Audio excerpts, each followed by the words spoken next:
The jungle was alive with noise-buzzing insects, rustling leaves, and something else, something worse. A high-pitched mechanical whine followed by laughter. Alien laughter, deep, echoing, and full of amusement. Dane Carter crashed through the undergrowth, his boots slipping in the thick mud. Blood ran down his left arm. He didn't remember how he got the cut. He barely remembered anything after the light swallowed him. One moment, he was working in a scrapyard outside Houston. The next, he was waking up in a cage on a strange world. Small drones zipped through the air above him, red lights blinking. It hovered, recording. Dane knew what it meant. They were watching him. The hunters.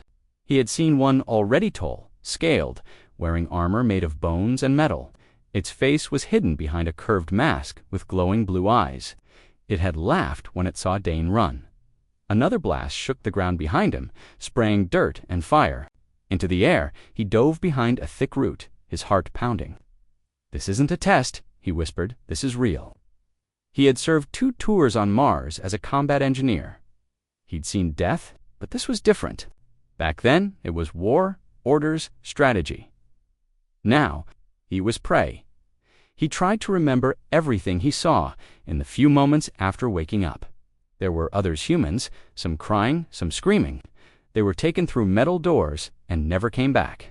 Dane had fought back when they came for him. He broke the wrist of one alien, stole its blade, and ran.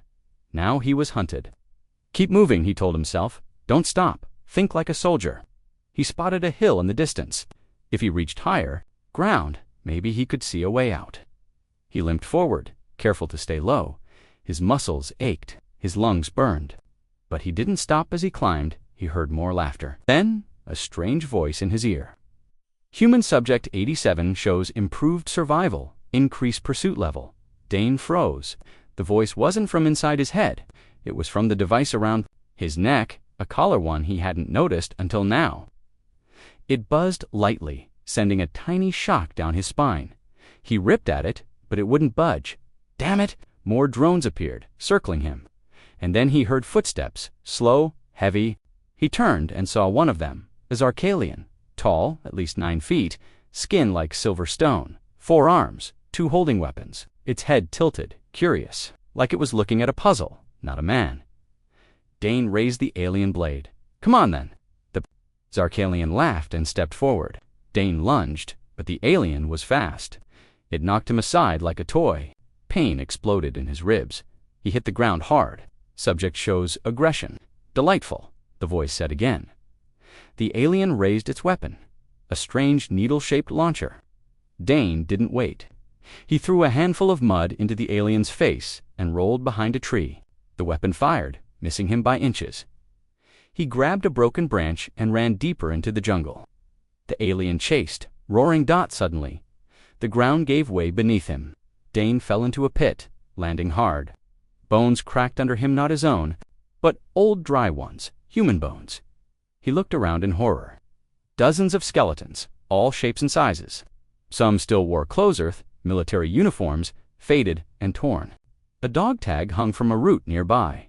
He picked it up. Private Ellie Ross, U.S. Navy. His jaw clenched. These people had been hunted, just like him above. The alien stared down into the pit, annoyed. Dane used the distraction. He snapped the thickest bone he could find, tied it to his stolen blade with a piece of shirt, and made a crude spear. When the alien jumped in, Dane was ready. He drove the spear upward into its chest. The creature screamed and fell. Dane didn't stop. He grabbed its dropped weapon and fired. The alien's head exploded in blue mist. Breathing hard, he looked around. "I need to get off this rock," he muttered. He took the alien's belt and searched it. A small, glowing cube pulsed softly. It looked like a communicator. He pressed it. A hologram appeared showing a star map. A red dot blinked, probably the location of this planet, and in the corner Earth's coordinates. He smiled. "That's my way home." Dane climbed out of the pit, dragging the alien's weapon and gear with him. He moved quickly, smarter now. The jungle didn't scare him. The drones didn't scare him. He had seen what they did to his people. He was going to find a ship, steal it if he had to, and when he reached Earth, he would make sure the whole galaxy knew. This wasn't a game. This wasn't sport. This was war. He looked up at the night sky, a dozen moons glowing above him. "I'm coming back," he said quietly, "and I will return with fire." In the silence of the alien jungle, the hunter lies dead but above, unseen by Dane. A new drone activates. Its lens focuses on him. Somewhere far away, a room full of alien spectators leans forward with interest. The hunt isn't over. It's only begun. Dane moved fast and low through the thick jungle, every sense sharp. The alien's blood still clung to his hands. The weapon he carried, a curved launcher with blinking lights and strange triggers, was unfamiliar, but he figured out the basics. One button fired, one reloaded, one zoomed. That was enough. He didn't know how many hunters were still after him. He didn't care. He wasn't running anymore. He was planning. He stopped at a small ridge and surveyed the terrain below. The jungle gave way to wide plains, then to metal towers rising in the distance an alien facility, probably where the hunters lived and where the ships were kept. His breath caught. If he could reach that place, maybe he could steal a craft. Maybe he could go home, but he would need more than luck. He would need a strategy. He took shelter inside a hollowed-out tree trunk. For a moment, the silence let him breathe. Then he pulled out the small, glowing cube he had taken from the dead. Zarka. It lit up, projecting a map in midair. It was definitely a star map. He recognized Earth's solar system blinking in the corner. His hands trembled. "Some Bacali operation?" he whispered. "This is organized. They have charts, routes." He tapped through the interface, and suddenly, recordings began to play horrific footage of previous hunts. Dozens of humans, screaming, running, dying. Some were old, some were just children. Laughter filled the recordings. Dane's stomach turned. He fought the bile in his throat. They'd been doing this for years. He kept going. More files. Footage of alien councils betting on hunts. Charts of human physiology. Dozens of species watching Earth like it was a zoo. That's when he saw the worst file of all. Species evaluation. Human. He opened it. Intelligence. High. Aggression. Moderate. Threat level. Low. He stared at it for a long time. "Low," he said coldly. "You really think that?" A rustling in the bushes pulled his attention. Another hunter, no just, a small animal, four-legged glowing eyes, it scampered away. He moved again, avoiding drone paths, using cover. He knew they were watching. But he was watching too now. He came across the remains of a human camp burned out, blackened. There were signs someone had resisted here once. Bullet holes, scraps of Earth tech. He found a nameplate in the ashes. Lt. Henry Salazar, U.S. Army. Another one who didn't make it, he whispered, but not forgotten.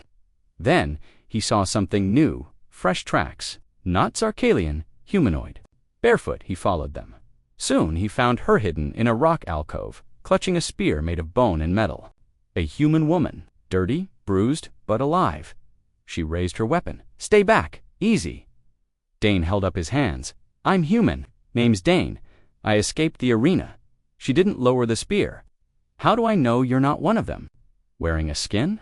"Because I know this isn't your first kill," he said, nodding at the blood on her spear. "And because I'm looking for a way out."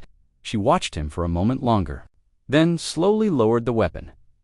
"I'm Lena, been here. I don't know how long, months maybe. Thought I was the only one left." "Not anymore," Dane said. They sat in silence for a moment. She told him about her capture, how she was taken. During a hiking trip in the Rockies, how she woke up in a cell and was released into the wild like a toy. She had survived this long by hiding, scavenging, and staying lucky.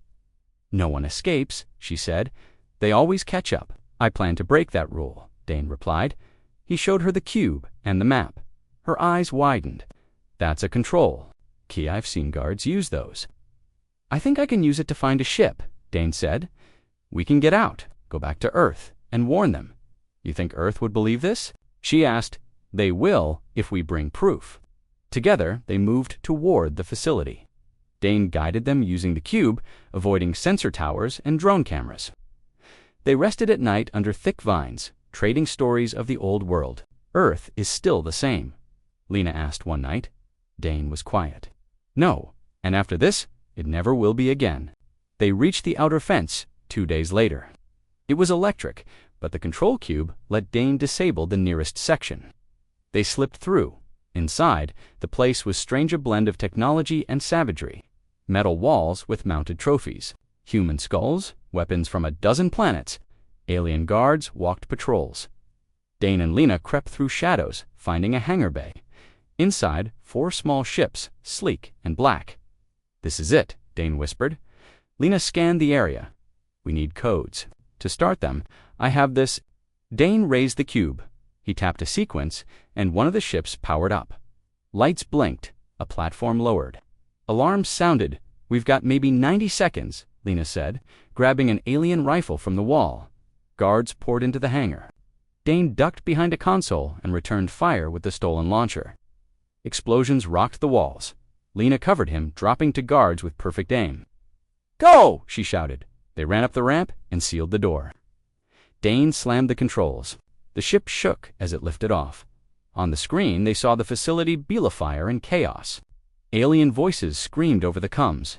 Drones chased them, but Dane flew fast and low. "I hope you know how to fly this thing," Lena yelled. "I've crashed a lot of ships," Dane said. "That means I know what not to do." They punched through the clouds, escaped orbit, and activated the warp drive. The stars stretched around them. Then silence. They were free. Dane looked at the Earth signal blinking on the map. "We go home," he said. Lena nodded, and then Dane's eyes burned with fury. "Then we go back with an army." In Earth orbit, a long-abandoned satellite flickered to life its systems offline for nearly 20 years. Now it played one message, repeating every hour. In it, a ragged human voice said, "They hunt us, not for war, for fun." Governments tried to silence it, but it was too late. The truth had arrived. The stars rushed past the ship's windows as Dane and Lena sat in silence. The jump drive had worked, mobilizing to track their escape. Ahead of them, Mirth, the control cube, blinked softly, showing their approach.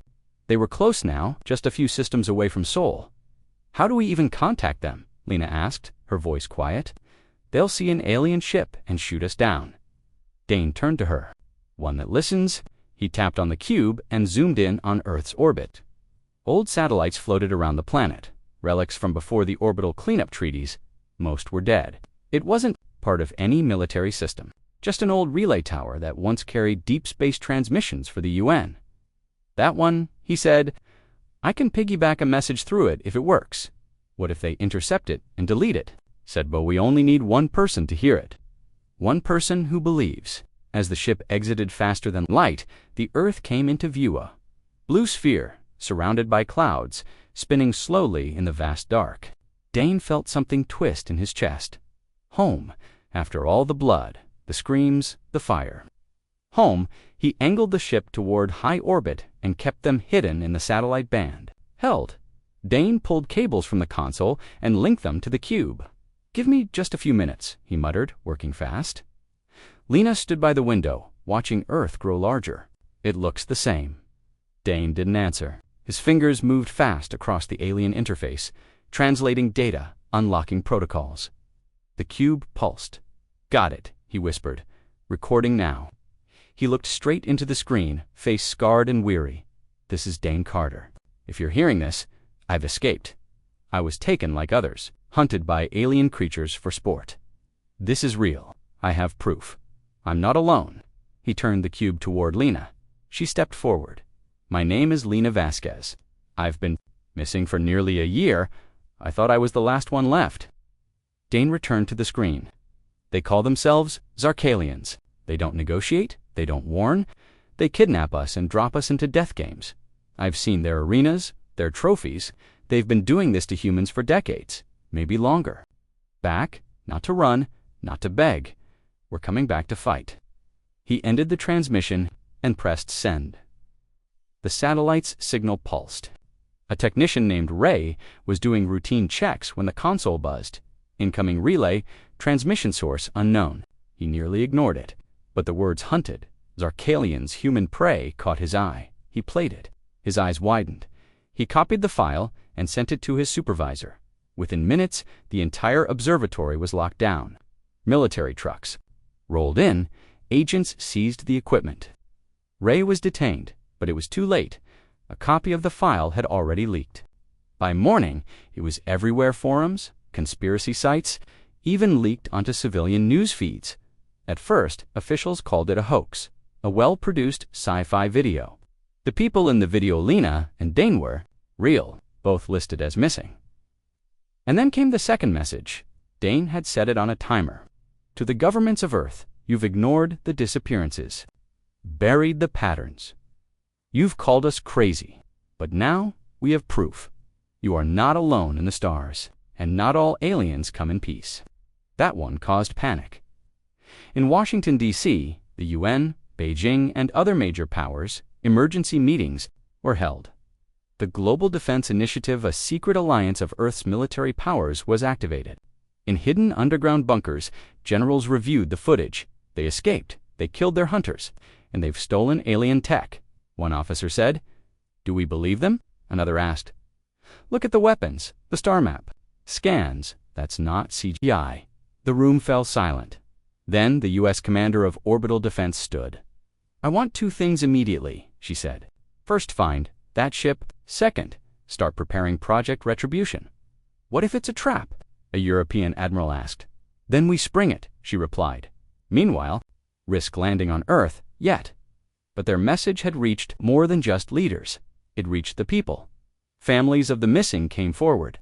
News channels began linking their disappearances to unexplained lights and reports of strange energy readings in remote areas. A pattern emerged. Dane watched from the ship's console. They can't deny it now, Lena said. No, Dane said. But they'll try to control it. His prediction was right. Earth's governments tried to suppress further footage, calling it dangerous misinformation. But whistleblowers released full archive alien maps, biological files, and hunting. Footage Dane had saved Earth had never been so awake. Then came the unexpected. On Earth's outer orbital line, a fleet of alien ships arrived, not ZARK alien, different, smaller, older, damaged. A transmission came through, rough, fragmented, but understandable. We are the Varn, once hunted, like you. We heard your message, we offer alliance. Dane stared. At the screen, the hunted have returned. Earth was no longer alone. In deep space, far beyond Earth's reach, the Zarkalian Council watches the human transmission. The High Lord leans forward and growls. Let them come. Let them believe they are strong. We'll make a new game this time. Earth will be the arena. The Earth spun calmly in the void, unaware that far beyond its solar borders, an ancient predator was already planning its revenge. Inside the Zarkalian warship, Grailthex High, Lord Jorvak stood at the center of the dark hall. Around him, flickering holograms showed Earth's viral transmission. The face of Dane Carter repeated again and again. The human survivor had done more than escape. He had exposed them behind the throne. 12 elite Zarkalian hunters watched in silence, their armor clicking softly. High Lord Jorvak's voice boomed across the chamber. This human speaks as if he is a conqueror. He forgets who we are. They've begun to prepare, one hunter said. Their species is primitive, but they learn fast. Let them prepare, Jorvak snarled. They are reacting just as we planned.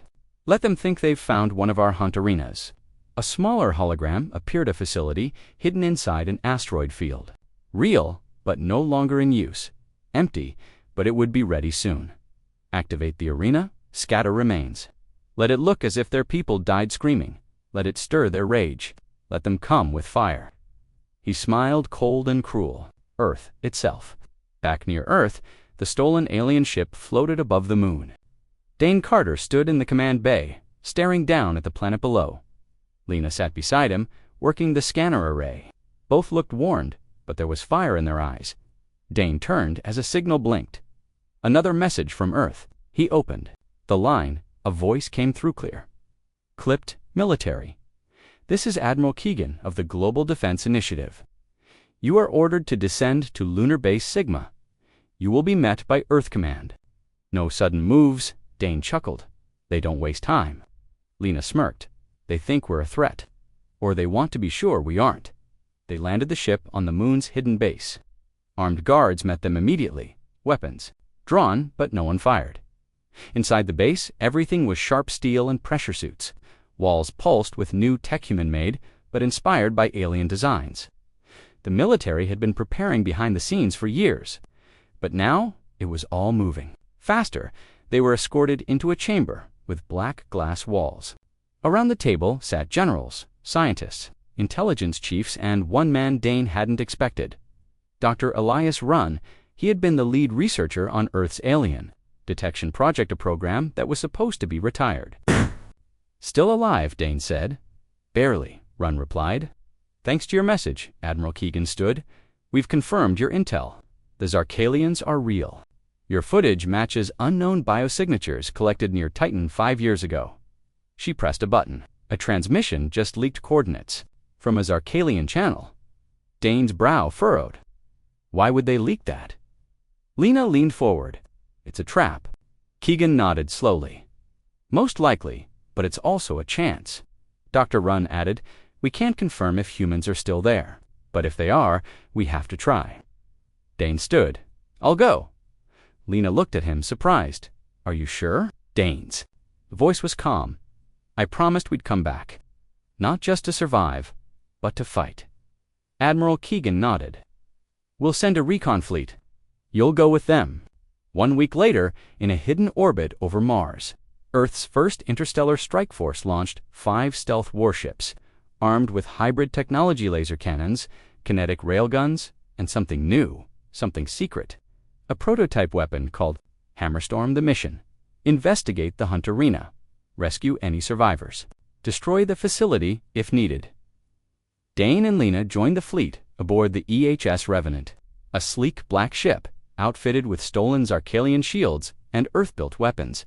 As the ships entered jump space, Dane stood alone in the dark hangar, looked at the stars and whispered, "Let's see what you've got."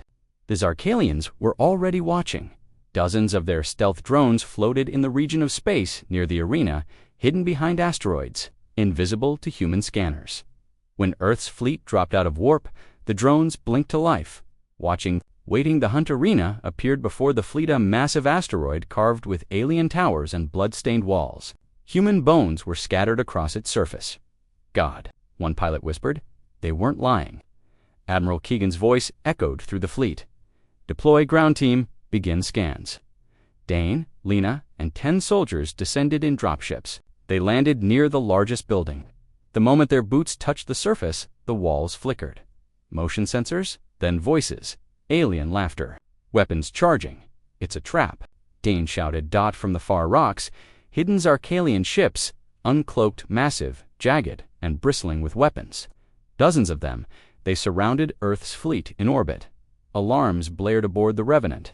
Enemy signals flooded the sensors. "We're outnumbered 5 to 1, shouted the navigator. Admiral Keegan didn't hesitate.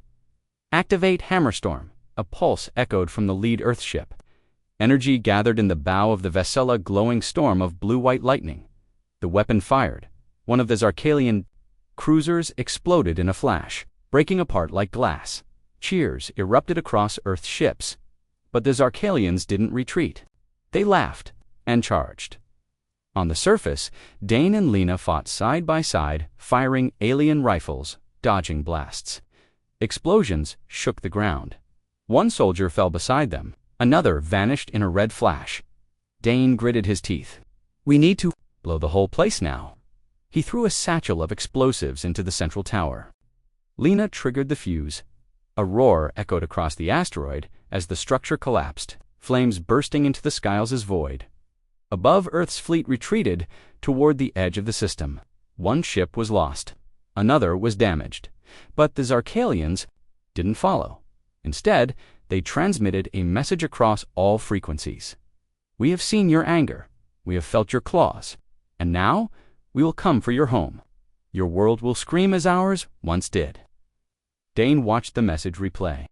Again and again, Lena stepped beside him. "They know we're serious now," she said. He nodded. Double quotes, "and now they're coming." Far beyond Earth, deep in a quiet system where an Earth listening post orbited a dead moon, the silence was shattered. All 5 Earth officers on station stood frozen as hundreds of red dots appeared on their radar. The last transmission sent out was one word: incoming. Then the screen went black. The battle at the asteroid arena had barely cooled before Earth realized the full cost. One ship lost, one crippled, ground teams devastated, And worst of all, they had confirmed what Dane feared the most. The Zarkalians weren't hiding anymore. They were coming.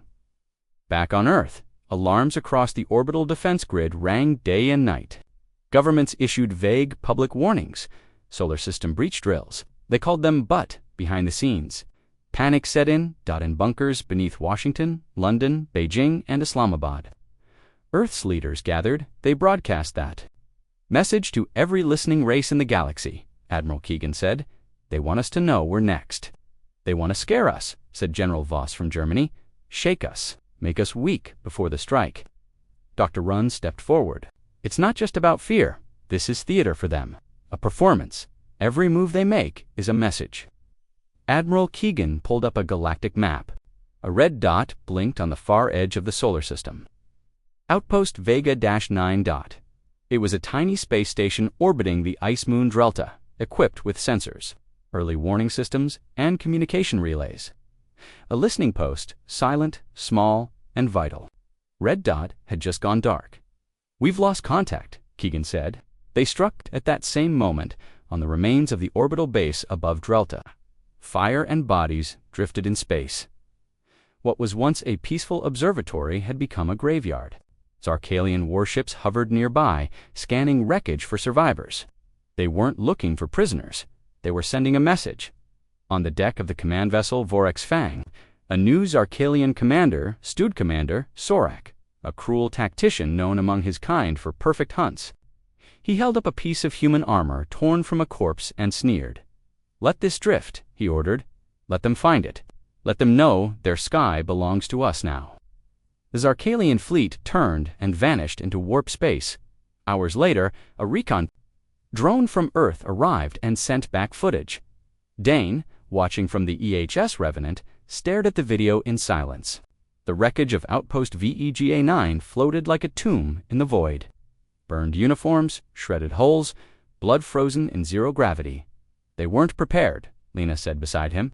They never had a chance. No one ever does, Dane said. Quietly, that's how the Zarkalians fight. He clenched his fists. I'm done reacting. Earth wasn't idle.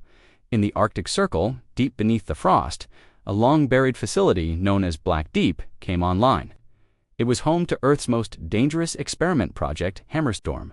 Not just a weapon, a system, an entire AI fleet guided by predictive warfare algorithms, powered by fusion engines, and armed with next-gen railguns. The commander of the project, General Hawk, addressed the UN's Emergency Council. We didn't know when it would come. Now we do. Admiral Keegan added, this fleet was built to be Earth's answer to extinction. It's time we launch it. Within 24 hours, Hammerstorm Fleet 1 was activated. 12 fully automated ships, commanded from Earth's surface, ready to move. No crew, just power dot and rage. Meanwhile, in the asteroid belt, Dane and Lena were preparing a different kind of strike. On board the Revenant, they met with Earth's first strike team soldiers from all nations, called Ghost Squadron, small, fast, and lethal. Their goal was not war, it was sabotage. If we want to win this, Dane told them, we hit them where they don't expect. We don't play by their rules. A soldier asked. Dane tapped on the map. They're breeding ships. That's where new hunters are trained. If we take one out, we send a message of our own. Lena added, we don't just hit them, we humiliate them. Let the galaxy see them bleed. Days later, deep in a system controlled by the Zarkalians, one of their hatchships drifted silently. Through space, inside, new warriors trained for the hunt. It was supposed to be safe until the Ghost Squadron arrived, in complete silence. They boarded the ship using stolen access codes from Dane's escape.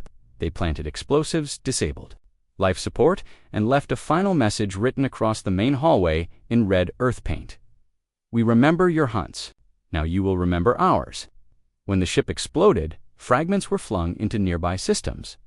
For the first time in Zarkalian history, a hatchship had been destroyed, and it was done by humans. The galaxy noticed species that once watched humans as prey now watched them with something new. Fear, respect, curiosity. Some contacted Earth quietly, offering support, intelligence. Weaknesses in the Zarkalian fleet, others warned, you've poked a god with a stick. Be ready when it opens. Its eyes. But Earth didn't flinch. Instead, Hammerstorm Fleet 1 was deployed. Its first mission, retaliation. Commander Sorok, still celebrating the destruction of Vega 9, never saw the attack coming. His warship, Vorax Fang, drifted near a gas giant. Alone, arrogant. When the Hammerstorm fleet dropped out of warp, it didn't send a warning. It didn't hail, it opened fire. 12 Earth AI ships moved in perfect coordination. Railguns tore through Zarkalian shields. Laser lances, melted armor, missiles guided by quantum AI found every weak spot in 5 minutes. The mighty Fang was in pieces, no survivors. The footage was sent back to Earth and leaked across the stars.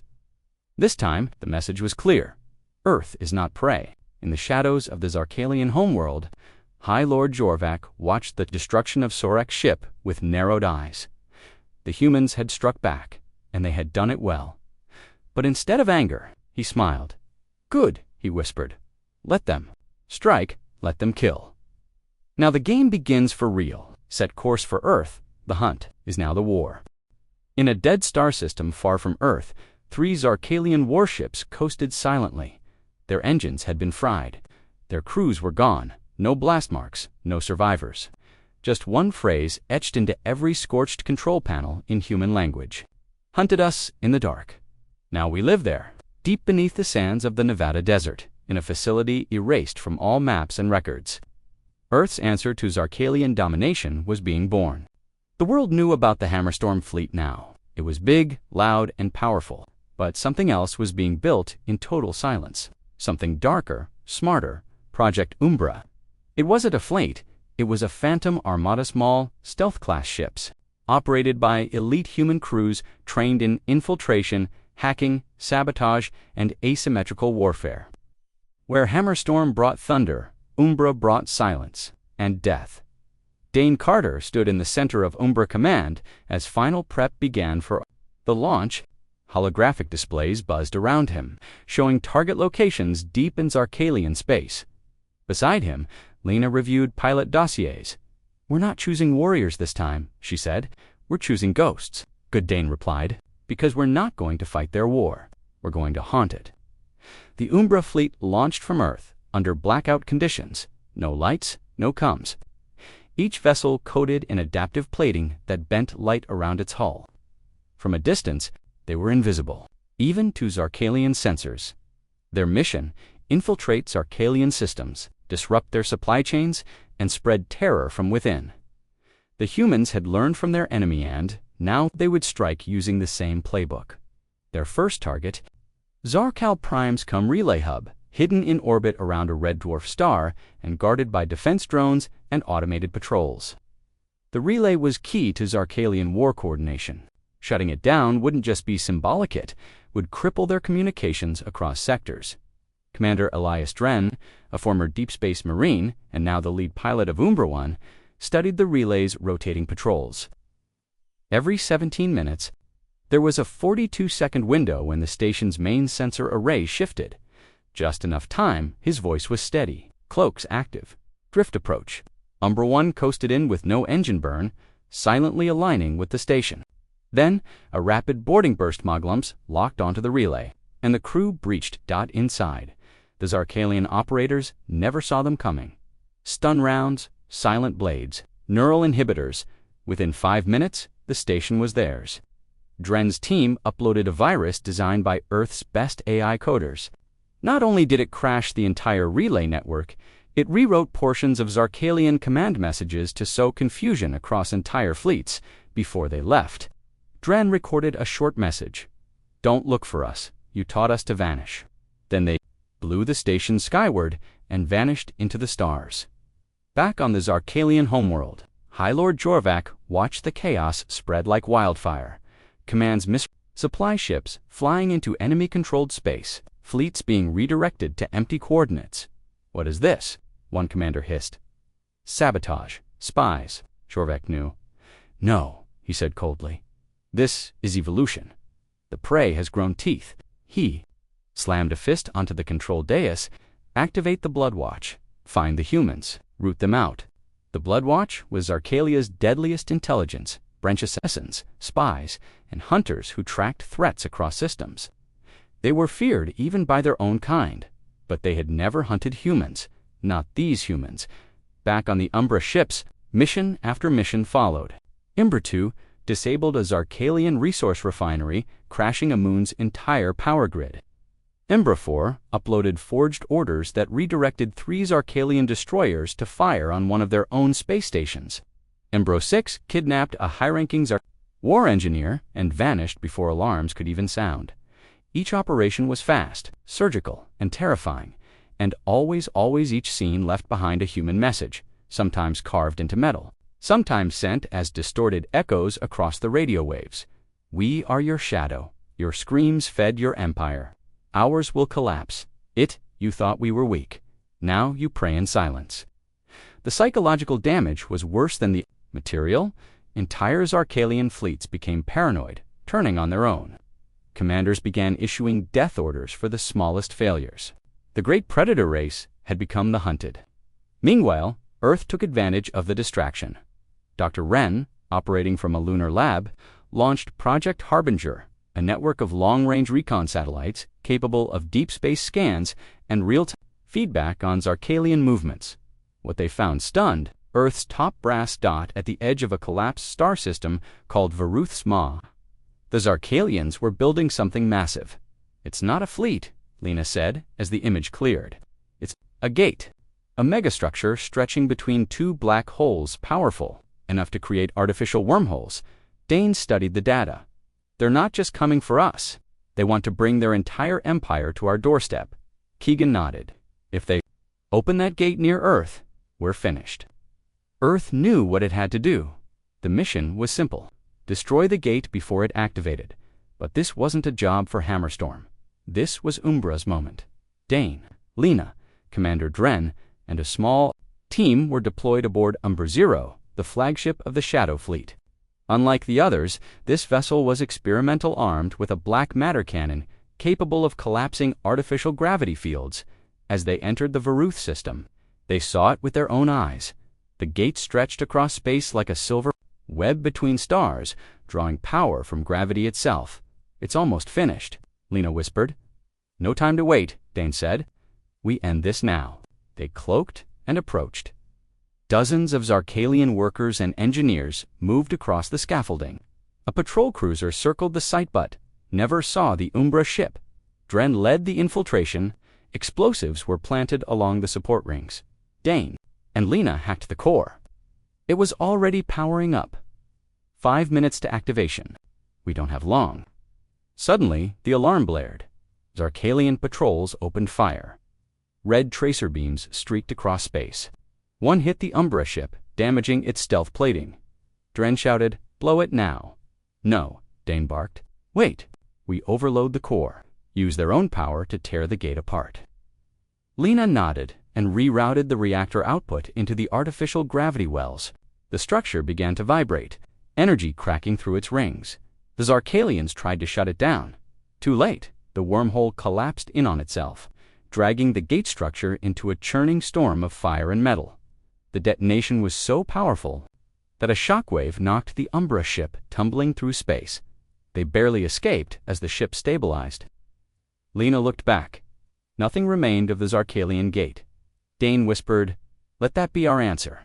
Back on Earth, a single line was added to the global war record. Gate destruction confirmed. Shadow Fleet status, operational. Enemy response, scattered. And in the next breath, Earth received a signal, not from a Zarkalian, but from a new voice, a strange, clicking dialect translated through AI. We are the Kravari. You are the first prey to wound the hunter. We wish to talk. Earth's war had just changed. The galaxy was watching, and it was choosing sides. They arrived in silence, a single ship with no visible weapons drifting just beyond Earth's lunar orbit. Its hull bore ancient scars, bite marks, burns, deep gouges, but it held a flag no human had ever seen, and its message was short. We are the Kravari. We do not forget the blood. Dane stood in the lunar operations chamber with Lena and Admiral Keegan as the alien vessel slowly drifted into high orbit. It was nothing like the Zarkalian ships. This one was shaped like a folded blade, black and organic, humming with faint pulses of color that shifted in rhythm like a heartbeat. Earth's defense network had gone to high alert. Dozens of orbital railguns tracked the ship. Fighters scrambled. Orders were shouted. But the alien vessel made no sudden moves. It simply transmitted one message. Again and again, we are not Zarkalian. We are not your enemy. We are Kravari. We seek alliance. Lena crossed her arms. They waited until now to appear. They were waiting to see if we'd survive, Dane said. If we were worth the risk, Keegan frowned. Or they were waiting until we hurt the Zarkalians enough to give them hope. Dane nodded. Either way, they've made contact. Within the hour, Earth responded. A secure docking corridor was extended from Lunar Base Sigma. No weapons, just scanners, translators, and enough troops nearby to flatten a building in seconds if things went wrong. From the airlock emerged a figure cloaked in shifting dark cloth. Beneath the hood, the being's skin was obsidian and chitinous, with glowing blue veins that pulsed gently. Its face had no eyes, only 3 vertical slits that flexed with its breath. "I am Verith," it said in perfect English, thanks to a translator drone. Voice of the Kravari, the last children of the first hunt. In the lunar meeting chamber, Earth's representatives listened in stunned silence as Verith shared the truth. The Zarkalians were not born predators, Verith said. They were made. Millions of years ago, our race, the Kravarian, them when they were still primitive, we taught them language, tools, curiosity. They returned the favor with slaughter. He raised a clawed hand and holographic images danced in the Air Kravari cities burning. Their people fleeing through stars, hunted across systems.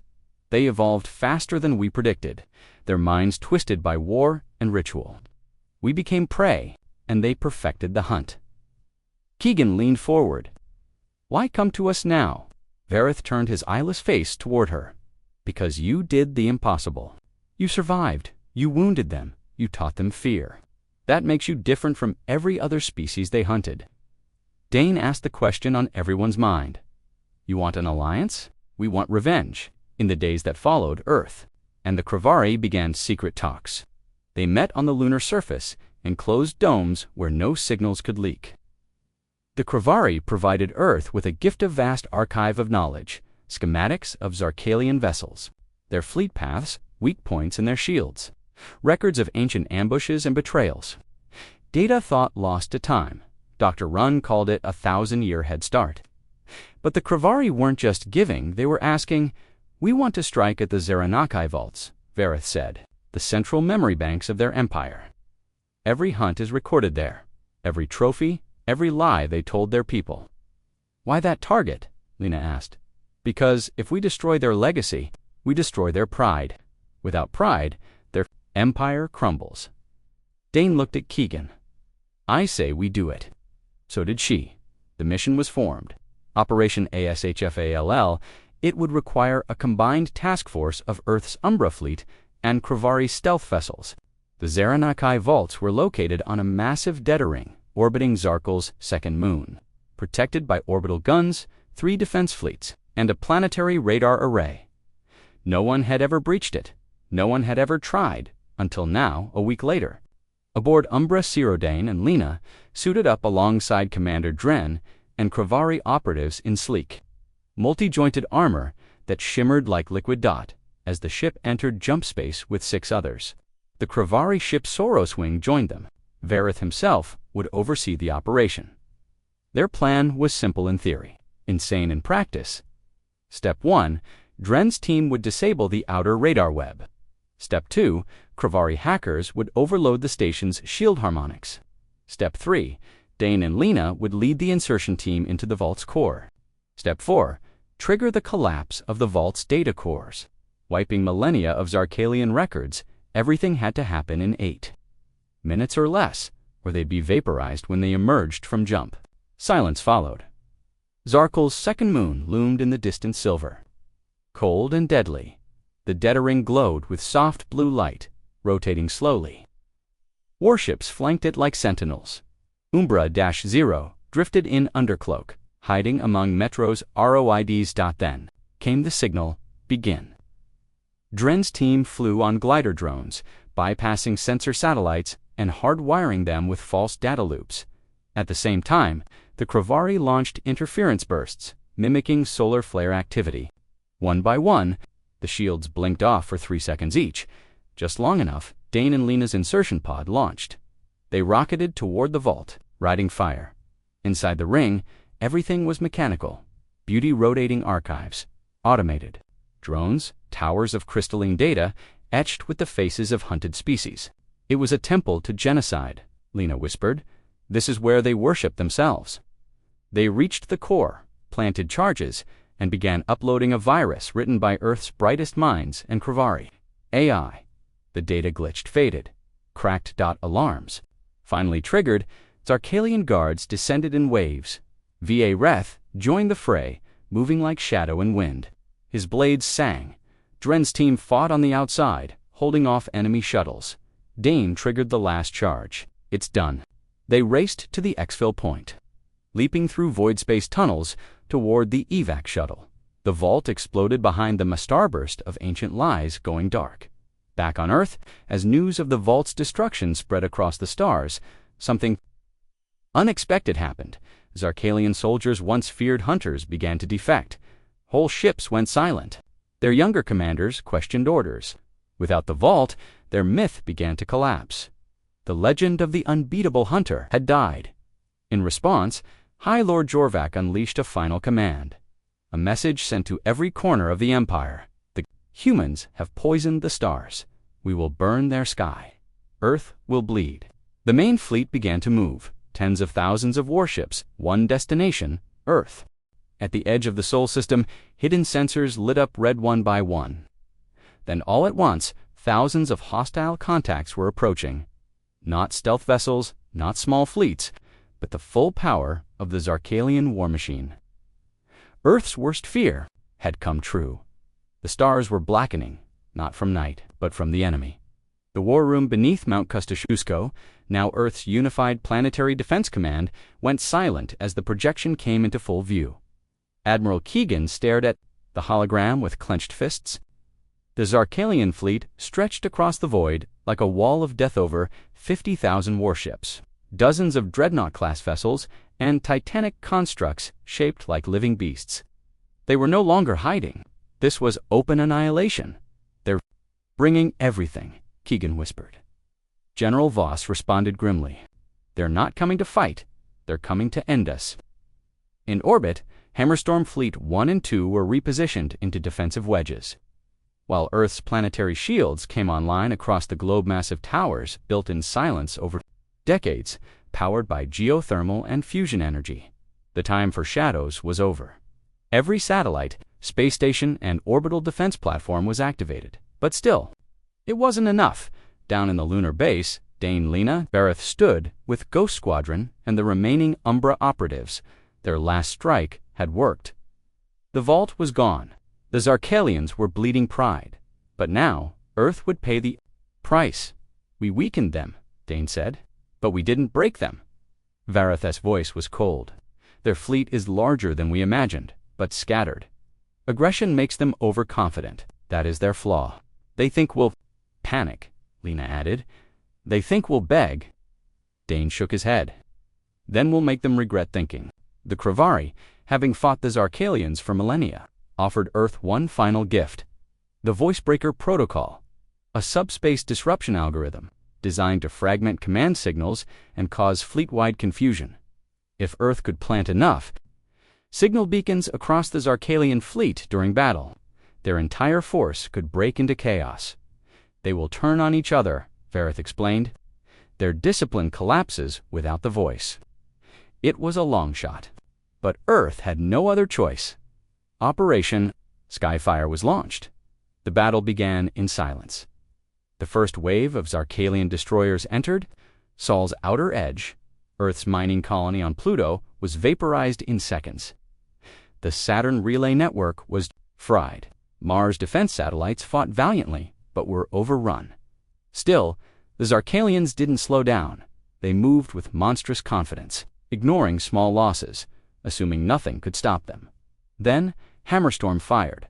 The black void of space erupted in fire. Massive human-built dreadnoughts armed with quantum railguns tore into the enemy's flanks. Thousands of coordinated drones swarmed, each carrying directed EMP spikes that shut down Zarkalian engines mid-flight. Earth's tactics were brutal, smart, and unrelenting. But for every Zarkalian ship that fell, 3 more took its place. Commander?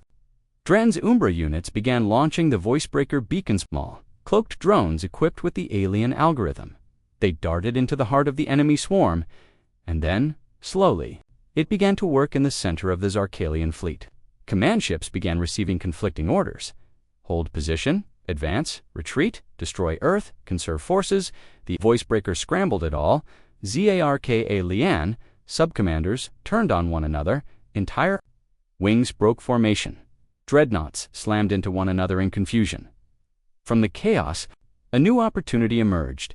Dane and Lena, piloting the Umbra prototype Nightfall, dove into the center of the storm, their target, the Kraltar. "Hi, Lord Jorvak's command ship. If we take him out," Dane said, "we don't just kill a leader, we decapitate the whole beast." Vareth's voice came over. "I will meet you there." From the darkness, the Kravari fleet emerged silent and invisible. They had waited, and now they struck. Their ships moved like shadows, piercing Zarkalian hulls with precision and speed. Every shot was surgical, every kill personal.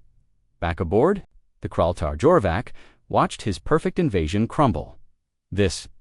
is not possible," he growled. His second-in-command stepped forward. "High Lord, we must retreat." They've Jorvak decapitated him mid-sentence. "I do not retreat," he hissed. "I hunt." But even he knew Worth had become the hunter now. Dane and Lena broke through the outer hull of the Kraltar using stolen access codes. Inside, they found a nightmare trophies from 100 dead worlds.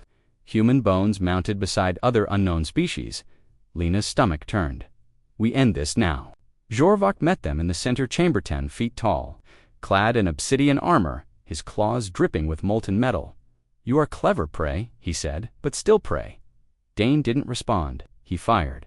Jorvak moved like a monster, absorbing the shot and slashing back. Lena dodged and tossed an EMP grenade. Jorvak's shield flared then failed. Vareth joined the fight, leaping from the shadows. The 3 of them battled the Zarkalian High Lord in a brutal, furious clash of steel. Fire, blood in the end. Dane drove a blade through Jorvak's core. Not with alien tech, with a Terran combat knife. "You hunted the wrong species."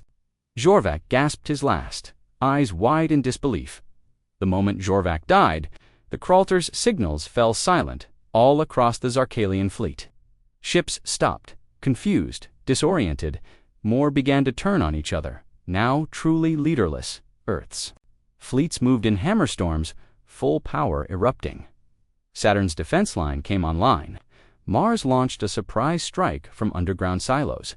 The moon's magnetic cannon fired once-twice shattering 2 dreadnoughts with solar-charged rail slugs from Earth's surface. The skies lit up like fire. The Zarkalians were being driven back, not by luck, not by mercy, but by wrath. Later, silence returned to space. Wreckage drifted around Earth. Fires burned on the edge of Mars and from the ruins of the Kraltar. A signal was sent. Zarkalian command has fallen. Earth stands. Back on Earth, the world celebrated, but it was not wild joy. It was quiet, cold, a deep, solemn pride. Billions had watched from the ground. They had seen the sky burn, and they had seen humanity win. In the council hall, days later, Earth leaders gathered. Dane, Lena, Vareth, and Admiral Keegan stood at the center. The Kravari representative bowed. The last child of the hunt bows to the first predator. Keegan looked out across the room. "We were not ready for this war, but we adapted, we endured, and we rose." She turned to Dane. "What do we call this new chapter?" He thought for a moment. "Let them write it however they want," he said. "As long as they remember one thing." He stepped forward and faced the cameras. The Zarkalian homeworld, once the heart of a mighty empire, now burns in silence. Its orbital rings spin without orders. Across the galaxy, thousands of warships have gone dark. Some flee, some fight each other. The predator race that ruled the stars is tearing itself apart in the chaos. One voice echoes across the void. Earth still stands. 1 week after the fall of the Kraltar, the galaxy was no longer the same. The Zarkalian Empire, once thought invincible, was collapsing. Of their warships had lost central command. Their High Lord Jorvac was dead. The Zaranakai vaults were dust. Their communication arrays had been scrambled by Earth's voicebreaker protocol, and now factional warlords among their own people began carving out pieces of the crumbling Empire dot from the far edge of the Vexus sector to the molten moons of Kravatar. One thing was clear: the predators were devouring each other. Earth watched cautiously. Inside the UN Unified Defense Chamber, Admiral Keegan stood before a council of nations and species. The Kravari sat beside Earth's delegates, as did 3 newly recontacted civilizations once believed extinct: the Farth, the Valari, and the Mektoshal, former prey of the Zarkalians. Dr. Elias Runn began his briefing. "We're seeing 3 major Zarkalian factions form," he said. "None are unified. All want control. All hate Earth." He pointed to a star map. "One is led by Varrock the Scarred, a warlord who served directly under Jorvac. He's taken over most of the inner colonies. The second is the Black Circola, cult-like group that believes the collapse was divine punishment. They've gone rogue, slaughtering even their own kind. And the third," Run paused, "are the Silent Blades, survivors of the Blood Watch, assassins. They've retreated, watching, waiting." Keegan looked at the growing alliances forming around Earth. "So the enemy fractured, and now we're the common threat." "Yes," Ren nodded, "but we're also the only ones they fear." Meanwhile, in low orbit over Earth, Dane and Lena stood on the viewing deck of the Umbra vessel Nightfall. Below, Earth glowed. Above, dozens of alien ships drifted peacefully, former enemies, now allies. The Kravari, the Valari, even a few Farth frigates joined Earth's new Terran alliance. Lena leaned on the rail. "We changed everything." Dane nodded. "We were prey. Now the galaxy sees us as something else." "Leaders?" she asked. He didn't answer. In the distant system of Warthon's reach, Earth's scout drones detected a massive Zarkalian slave colony that had gone quiet. When Terran Marines arrived to investigate, they found something unexpected. The gates of the prison were open. Thousands of alien captives of dozens of species were walking free. But instead of chaos, they had organized themselves. They'd already started building their own defensive structures. And at the center of the colony, scrawled into the walls, was a simple phrase: "We saw your fight. You are not alone." Back on Earth, the message was clear. The galaxy was looking for guidance, and Earth had earned its voice. Admiral Keegan stood before the Galactic Assembly, now formed with the Terran Alliance at its core. She gave the first official speech from humanity to the galaxy. "We are not conquerors. We are not rulers, but we remember the scream of the hunted, and we will not let it echo again. We offer alliance, not dominance, respect, not chains. You may not trust us, we understand. But when your sky burned, we stood." At the same time, new threats began to rise. Varrock the Scarred had unified 33 Zarkalian fleets. He launched strikes against both the Valari and Kravari border worlds, trying to reforge the Empire with brute force. Earth responded by deploying Strike Group Echo, a mixed-species fleet led by Umbra Command and supported by Hammerstorm dreadnoughts. For the first time in known history, humans and Kravari flew together in a joint offensive at the Battle of Durin Expanse. They faced Varrock's forces head-on. The sky turned to fire. The battle lasted 29 hours in the end.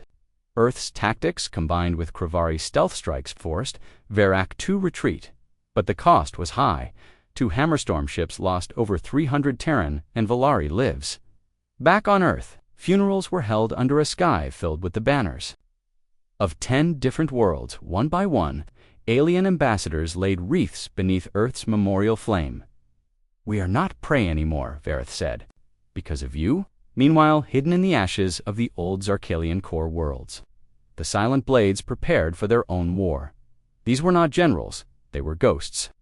For years they had hunted humans across the stars. Now they had vanished. Their leader, Karis of the Void, spoke only once, broadcasting a single sentence across a stolen Zarkalian array. "The Predator sleeps, but the Knife watches." Dr. Wren warned the Alliance Council. "The Blades will strike when we least expect. They don't want territory, they want revenge. Admiral Keegan approved the formation of SHIELD protocol and interstellar defense. Ring, made of AI drones and warning systems, spread across Allied space. The message was clear. No more surprise attacks, even as war simmered. Peace grew. The Terran alliance expanded rapidly. Old wounds began to heal. Trade routes reopened. Joint training between Earth's military and the Valari Rangers was established. Kravari biotech was integrated into human medicine, curing dozens of rare diseases in weeks. And for the first time, humans traveled freely across parts of the galaxy that once belonged only to their redditors. Lena visited the Kravari city of Ashkana, once a ruin. Now rebuilt, she stood beside Vareth. "We were told we didn't belong here," she said. "You do now," he replied in the quiet of deep space. Dane received a private message from a Mektosh elder. "We watched you fight. We watched you fall. But still you rose. For that, we offer our ancient gift knowledge of the Lost Gates." The Lost Gates were a myth-ancient jump network systems older than any empire, forgotten by all. Except the MEK single quotes, Tosh. If real, they could change everything. Faster travel, safer routes, complete strategic advantage. Dane replied only, "Show us." Back on Earth, in the Unified Council chamber, a vote was held. The motion: should Earth lead the Terran Alliance as the central authority? The vote passed unanimously. No longer just a survivor, no longer a hunted world. Earth was now the voice of resistance, the heart of hope, the center of the galaxy's fight for freedom. And the galaxy watched and listened. But the war wasn't over. The silent blades moved in secret. Zarkalian holdouts launched desperate strikes. Rumors spread of something. Were sentient machines waking in the dark, but Earth stood ready. With new allies, new tech, and new strength born from fire. The final signal came from the farthest edge of known space. A coded message carved into a dead satellite. It simply read, "The blade has been drawn.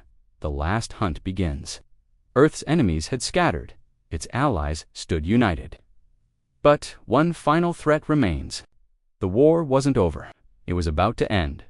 At the edge of the Praxos Rift, a place where stars went to die, a Zarkalian dreadnought drifted lifeless. No distress signal, no survivors, no battle damage, just silence. When Earth's scouts arrived, they found every crew member dead, no wounds, no signs of struggle, just terror frozen on every face. Inside the main control room, written in the crew's own blood, was one word: Karis.